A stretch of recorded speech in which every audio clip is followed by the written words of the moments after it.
इंसान के मरने के बाद जब उसे दफना दिया जाता है तो उसके एक दिन के बाद यानी 24 घंटों के बाद उस मुर्दे की आंतों में एक ऐसे कीड़ों का गिरोह जन्म लेता है।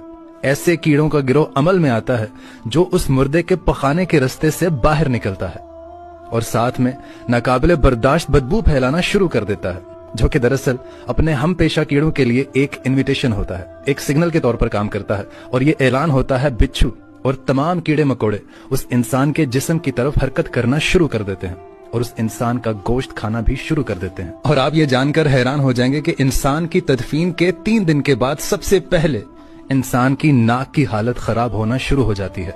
6 दिन के बाद इंसान के नाखून गिरना शुरू हो जाते हैं और 9 दिन के बाद इंसान के बाल भी गिरना शुरू हो जाते हैं और 9 दिनों के बाद इंसान के जिस्म पर एक भी बाल मौजूद नहीं रहता और साथ साथ इंसान का पेट भी फूलना शुरू कर देता है और 17 दिन के बाद पेट फट जाता है।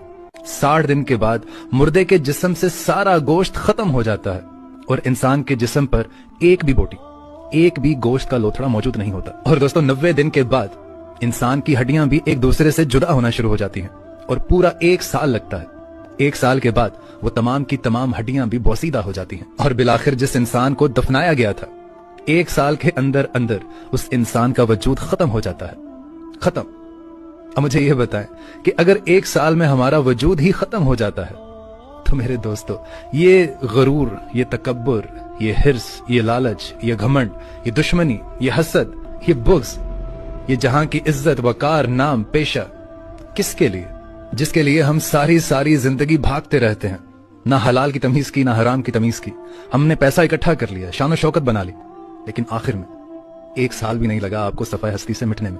और जितनी भी ये मैंने कैलकुलेशंस आपको बताई ये साइंटिफिकली प्रूवन है, ये साइंस के मुताबिक।